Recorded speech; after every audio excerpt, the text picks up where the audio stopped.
Welcome to the Deep Dive. This is where we stop chasing the headlines and instead we take a stack of wildly diverse sources, things like sociological research on relationships, technical papers on AI, and we drill down to find the few, often unseen levers that are, truly driving outcomes. And that's really our mission today. We're pulling back the curtain on the fundamental rules that govern, human behavior and these advanced systems. Right. So whether we're talking about why one relationship thrives and another just collapses, or what's at the absolute frontier of AI, the core insight is pretty much the same. What's that? That true power, attraction, success. It all lies in mastering these specialized mechanisms and really understanding the non-negotiable consequences.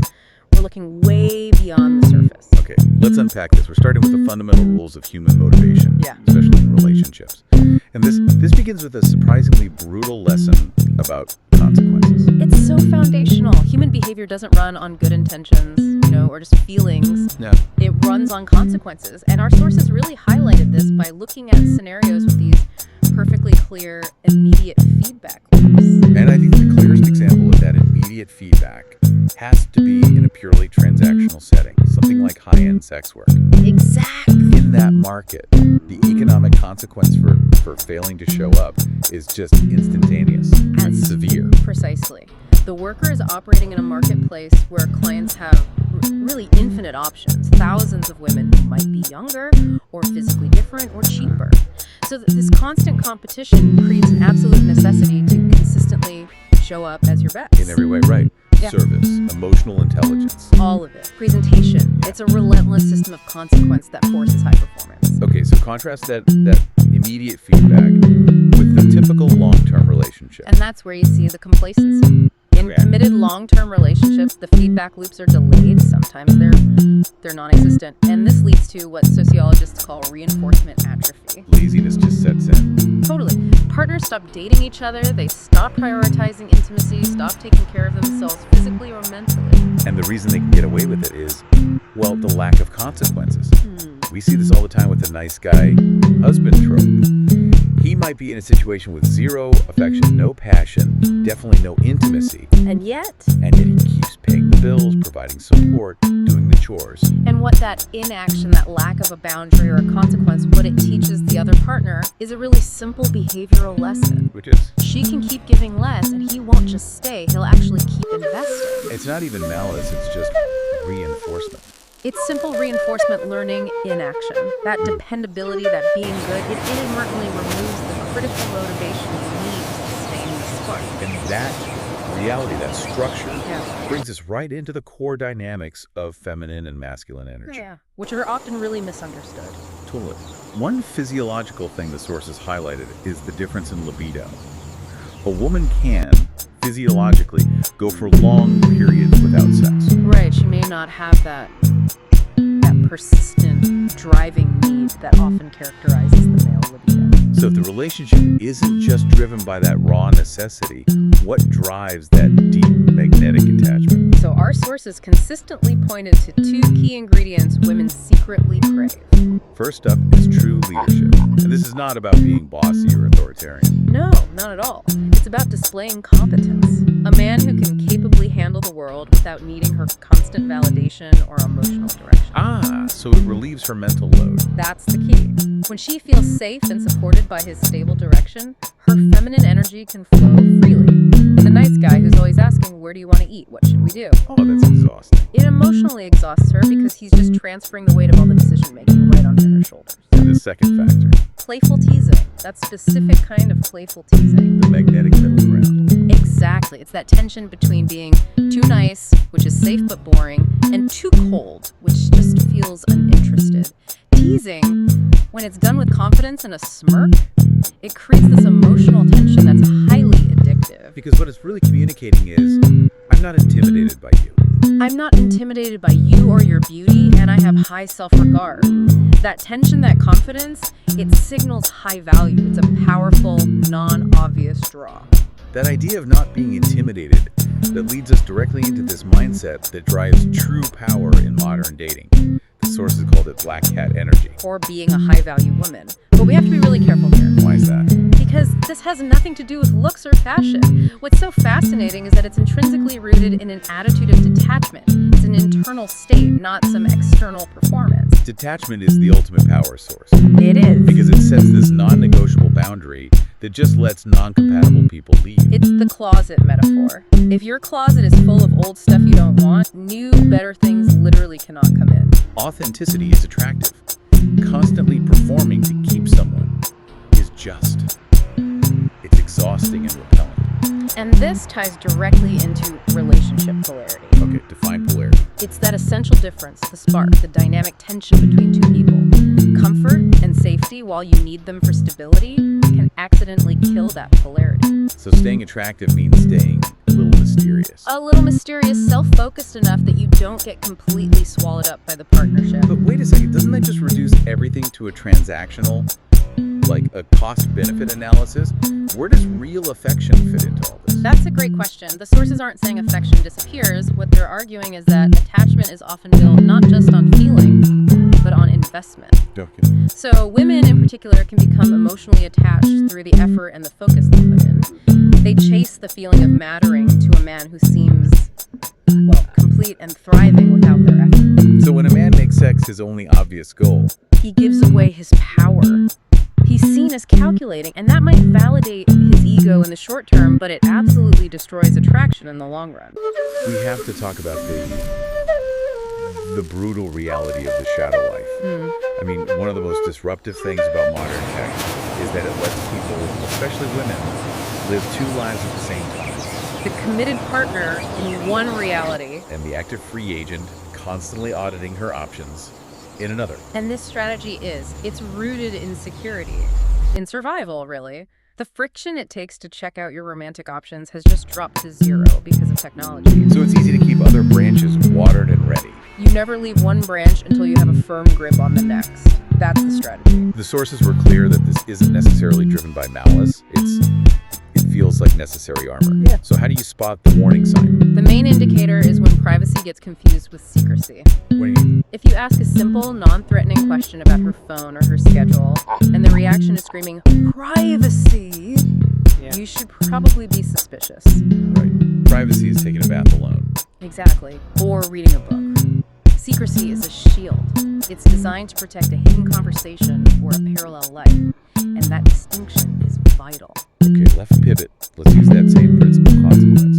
The consequences of our lifestyle choices and health are just as absolute as in relationships. But the feedback loop is often even slower. Right. And here's where it gets really interesting. The body is. It's like an advanced system. It runs on specialized inputs and has these non-negotiable consequences. And the general wisdom now is you have to be your own health advocate. Collect data, verify, get second opinions. But we found this really powerful, sobering counter-argument from a physician's point of view. Access to excessive data can actually be damaging. How so? It leads to unnecessary anxiety and intervention. The physician's point was that the body is designed to live with harmless anomalies. So when you test for absolutely everything, You're guaranteed to find something slightly out of range. The human body is not a perfect machine. It's a robust, adaptive one. and there was an anecdote about this. Heartbreaking one. A friend, after all this excessive testing, went through this terrifying 5-day hospital stay for a small cyst. And it turned out big. It was nothing, a benign issue that had probably been there for years, doing zero harm. But the obsession with the data caused real psychological damage. So you have to know what data signals critical action versus what just causes anxiety. Exactly, and we have to apply that same critical thinking to longevity research. Like the protein restriction models. Yeah, explain that. So in lab studies, low-protein diets have been shown to lead to longer lifespans in rats. But, and this is a huge but, There's always a but. it only happens in sterile, super clean lab environments. So the environment is the key variable here. Exactly. We are free-living individuals. Our immune systems are constantly being challenged. So the nutrient stress from a low-protein diet, which works in a sterile lab, might interact disastrously with the chronic stress we face every day. So that combined stress layer might even be counterproductive in the real world. It might be. We just don't know. So what are the practical low-friction habits that actually deliver? Consistency and specialization. We focus on two things. First, setting an alarm to go to bed. Not just to wake up. Right.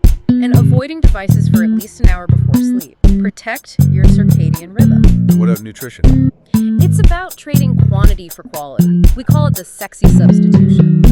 Instead of mindlessly eating a box of junk food, if you crave something, make it a high-quality experience. Have the most beautifully prepared piece of that food. And focus on enjoyment, not just volume. Exactly. It reduces the chance of mindless overconsumption. Okay, shifting back to attraction for a second. We see the physical consequence of our internal health. For men, a good physique is like their name. It's the primal, obvious signal of high testosterone. And women are biologically hardwired to filter for that as a sign of health and vigor. But the history of medical science here it's full of mistakes. Big ones. For 30 years, men were effectively castrated because of this devastating myth that testosterone caused prostate cancer. When the reality, as we now know, is that low T is often the precursor, not the cause. I was genuinely shocked to read that. 3 decades. And the consequence is massive because low T doesn't just reduce libido. It removes the motivation. It removes the motivation to exercise, to self-improve, because it dulls the dopamine pathways that drive you towards a goal. It hits your drive, not just your performance. This brings us to a huge warning. The influencer culture. Yes, pushing people with normal T levels to take exogenous testosterone. You are risking permanent, irreversible fertility shutdown for no medical reason. It's the lesson of consequence all over again. Short-term aesthetic gains for permanent biological damage. So if the goal is longevity, we need to pivot from just looking good to staying functionally robust. And strength training is absolutely essential for that. It's for metabolic health, preventing osteoporosis, maintaining cognitive function. Your muscle mass is the buffer that protects you in old age. And we're not talking about becoming a bodybuilder. No, not at all. Foundational movements. Things like wall pushes, bicep curls with bands, assisted squats. And there was a big emphasis on a strong back and strong glutes. Yes. That's the engine that helps you move forward as you get older. It helps you avoid that dowager's back posture and all the fall risks that come with it. Okay, let's connect all this to the bigger picture. Our final section shifts to technology, looking at the specialized systems powering AI and human augmentation. And they operate on the exact same principles of specialization and consequence. We can start with a major philosophical shift in AI. Meta's former chief AI scientist argued that the whole concept of general intelligence. He said it makes absolutely no sense. Why? Because human intelligence is super specialized. We are phenomenal at navigating the real world, the social world, because we evolved for it. But we're terrible at abstract things like chess until we train for years. Exactly. And future AI will follow that specialized path. It'll become exceptionally good at narrow tasks. This specialization is pushing us towards what's being called the automation cliff. AI is moving past being just an assistant.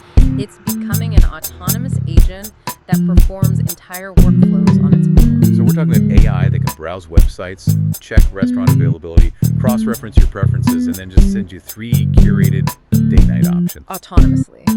Or an agent that analyzes your social media, sees current trends, writes an on-brand, high-performing tweet, and posts it. Full delegation. It has huge competitive implications. Big companies like Google and Microsoft are fighting to get the land, the human users. But for small businesses, the strategy is counterintuitive. It should be expansion, not cuts. Right. Use AI to automate the waste time, the boring stuff, and then you dedicate your newly freed up human time to R&D, to mastering your craft. To doing things the specialized AI can't replicate. That's the specialization of the human element. And speaking of specialization, this licensing agreement between Grok and NVIDIA for inference technology, that highlights a crucial shift. We should define inference. Inference is the speed and cost of using the AI model after it's been trained.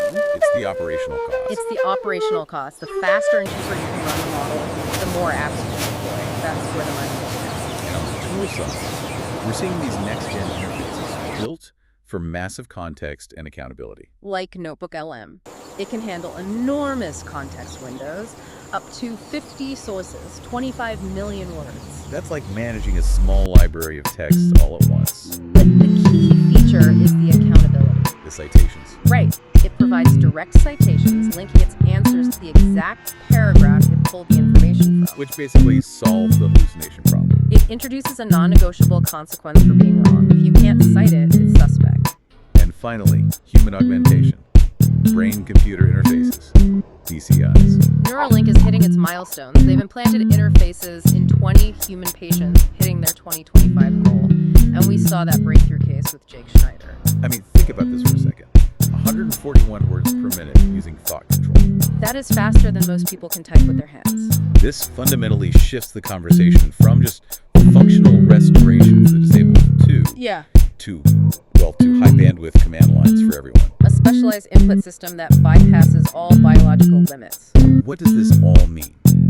Across relationships, longevity, technology, the core takeaway from all these sources is consistent. The forces driving success, whether it's immediate consequences, biology, or specialized computing, they're almost always hidden from casual view. We have to look past the surface performance and see the underlying mechanism at work. And that requires critical thinking. In AI, for instance, we're grappling with the value alignment problem. How do you align a machine's mathematical objectives with our complex, often contradictory human values? It's the ultimate consequence problem. That's a heavy point, and it really reflects back on all of us. If detachment, specialization, and focusing on consequences lead to success in relationships and health, what consequence are you currently avoiding in your life? Maybe it's paying attention to difficult health data, addressing a lack of polarity in your partnership, or refusing to embrace AI automation at your job.